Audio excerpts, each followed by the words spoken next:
नमस्कार, आप जुड़ चुके हैं जम्मू लद्दाख विजन के साथ।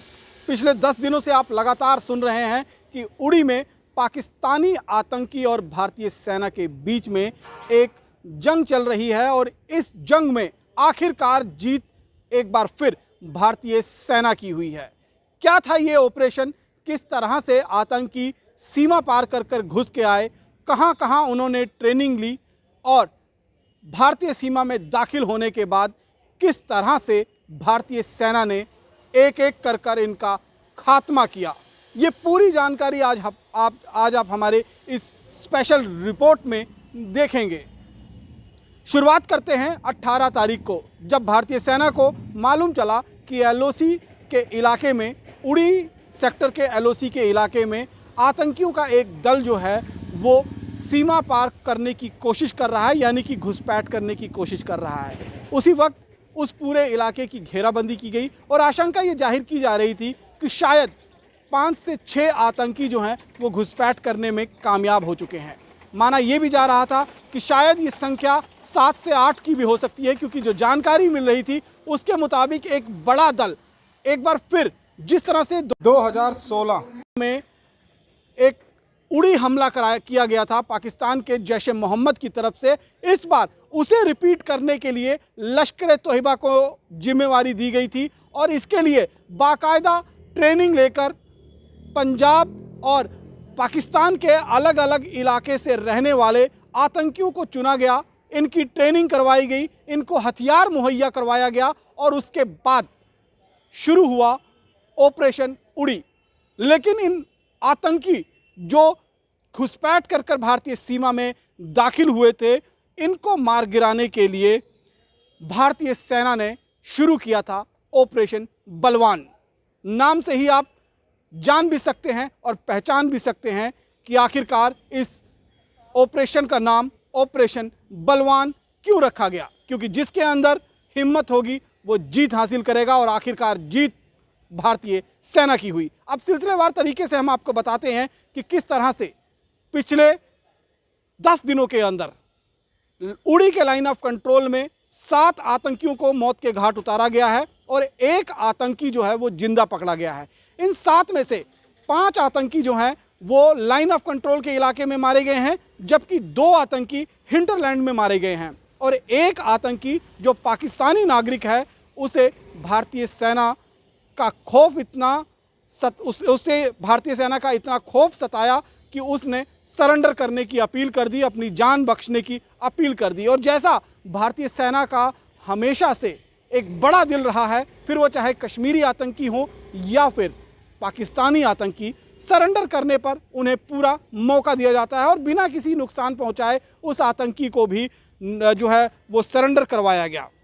अब हम आपको बताते हैं कि जो आतंकी सरेंडर हुआ है उसकी डिटेल क्या क्या है और आखिरकार कहाँ का रहने वाला ये आतंकी है। तो इस आतंकी का नाम है अली बाबर पात्रा, इसके फादर का नाम लेट मोहम्मद हनीफ, इसकी उम्र 19 साल है और इसने 7वीं कक्षा तक की शिक्षा ग्रहण की हुई है। विलेज वसेवावाला, दीपलपुर, ओकरा, पंजाब प्रांत का रहने वाला है, पाकिस्तान का।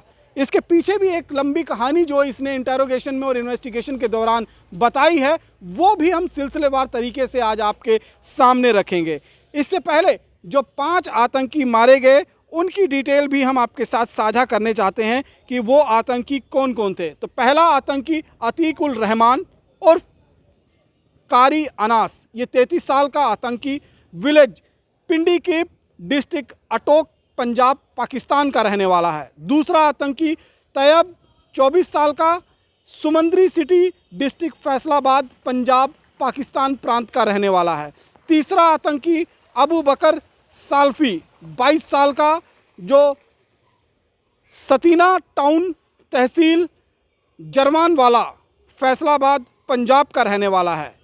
अबू खिताब, ये चौथा आतंकी है, इसकी उम्र 35 साल और तहसील कासुर, डिस्ट्रिक्ट लाहौर, पंजाब प्रांत का रहने वाला है। और 5वां आतंकी उस्मान अबू सैरिया, ये आतंकी 27 साल का है और शहादरा डिस्ट्रिक्ट लाहौर, पंजाब का रहने वाला है और BA teacher in government school, BA की पढ़ाई कर चुका है और गवर्नमेंट स्कूल में एक टीचर के, लाहौर में एक टीचर के पोस्ट पर भी ये कार्यरत था। तो ये हमने आपको बताया कि किस तरह से ये 5 आतंकी जो लाइन ऑफ कंट्रोल पर मारे गए हैं और इन आतंकियों का सफाया करने के लिए भारतीय सेना ने चलाया था ऑपरेशन बलवान। जो छठा आतंकी है जिसे जिंदा पकड़ा गया है उसकी डिटेल हमने आपको बता दी। ये तस्वीर भी इस समय आप उसकी देख रहे हैं, जिसका नाम अली बाबर पात्रा है और ये विलेज वसेवाला दीपालपुर ओकरा पंजाब का रहने वाला है। यानी कि ये जो ग्रुप हाल ही में ट्रेनिंग लेकर, आतंकी ट्रेनिंग लेकर लाइन ऑफ कंट्रोल पर उड़ी के इलाके से दाखिल होना चाहता था, इसमें से ज्यादातर सभी आतंकी पंजाब प्रांत के अलग अलग इलाके के रहने वाले हैं। और अक्सर अगर आपने देखा होगा, चाहे नावेद की बात करें या कसाब की बात करें, वो भी इसी इलाके से आए थे। और निम्न वर्ग के ये सभी लड़के जिनको पाकिस्तान की आईएसआई और पाकिस्तान के हैंडलर इनको जाल में फंसाते हैं और जाल में फंसाने के बाद इनको आतंक की राह पर झोंका जाता है, पैसे का लालच दिया जाता है। और अली बाबर पात्रा को भी इसी तरीके का लालच दिया गया था। क्या कुछ इन्वेस्टिगेशन के दौरान इसने बताया है वो भी हम आपको पूरी जानकारी जो है इस ऑपरेशन के बारे में बताएंगे, जो भारतीय सेना ने आज साझा भी किया है सभी मीडिया कर्मियों के साथ। और उनका कहना है कि जो 18 और 19 तारीख की रात को ये सभी आतंकी जो हैं वो डार्क नाइट यानी कि काले गुप्त अंधेरे में, खराब मौसम के बीच और थिक अंडरग्रोथ, जो बहुत गहरी झाड़ियां वहां पर हैं, घनी झाड़ियां जो हैं उनके बीच ये सभी 6 आतंकी जो हैं, जो लश्कर तोयबा से ताल्लुकात रखते हैं, ये लोग जबरी पोस्ट पाकिस्तान की पड़ती है उरी सेक्टर के अपोजिट में, वहां से इन्फिल्ट्रेट करने की कोशिश में थे और वहां से ही कोशिश की जा रही थी। जब 2 आतंकी जबरी पोस्ट से एलओसी पार कर भारतीय सीमा में दाखिल हुए तो वहां पर भारतीय सेना के जो जवान तैनात थे उन्होंने उन्हें देख लिया और उसके बाद फायरिंग शुरू कर दी उन आतंकियों के खिलाफ। उनको चैलेंज किया गया, जिसमें 4 आतंकी तो वापस पीओके की तरफ भागे, लेकिन 2 आतंकी जो हैं वो भारतीय सीमा में दाखिल होने में जो है वो कामयाब हो गए थे। और उन्हीं दोनों आतंकियों की तलाश में शुरुआत हुआ ऑपरेशन बलवान। जी हाँ, उन्हीं दोनों की इनिशियल जो जानकारी मिली थी उनको ढूंढने के लिए ऑपरेशन बलवान की शुरुआत हुई। और उसके बाद में मालूम चला कि जो 4 आतंकी भागे गए थे वो भी बाद में इन्फिल्ट्रेट कर गए हैं भारतीय सीमा के अंदर। लेकिन भारतीय सीमा को इस बात की पक्की इनपुट थी कि आतंकी घुस आए हैं। और 2016 में जो है इस तरह से एक उड़ी हमले को अंजाम दिया गया था, जिसका बदला लेते हुए भारतीय सेना ने सर्जिकल स्ट्राइक जो है वो किया था।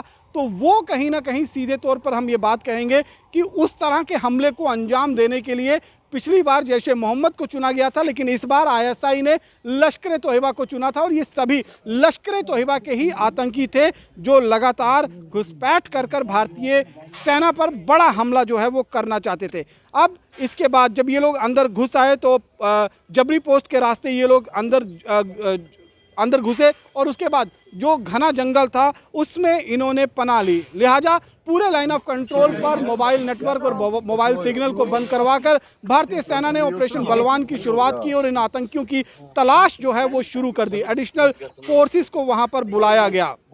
आपको याद होगा कि सबसे पहले 3 जितने भी रास्ते थे उन रास्तों को जो शहर की तरफ आते थे या फिर जो सड़कों के साथ मिलते थे उनको ब्लॉक किया गया, मोबाइल नेटवर्क जाम किए गए। और सबसे पहले 23 तारीख की रात को 3 आतंकवादी जो हैं उस इलाके के अंदर मारे गए, जिनके पास से 5 AK-47 राइफल जो हैं वो बरामद की गई। और उसके बाद एक आतंकी और कल का दिन जो है उसमें एक आतंकी जो है वो मारा गया है। आज सुबह जो है एक आतंकी मारा गया है और एक आतंकी को जिंदा पकड़ा गया है, जिसका नाम जो है आपको हमने बताया कि अली बाबर पात्रा जो है वो है। और इससे पहले जो अतीक उल रहमान है उर्फ कारी बिलोंगिंग टू डिस्ट्रिक्ट अटोक, ये जो है मारा गया है आज 26 तारीख की आफ्टरनून में। और उसके बाद ये जो अगला आतंकी जो है उसको जो पंजाब प्रांत का रहने वाला है जिसका नाम ये तो अली बाबर पात्रा है, इसके कहने पर सरेंडर किया है। इस तरह की जानकारी जो है वो सुरक्षा बलों ने, भारतीय सेना ने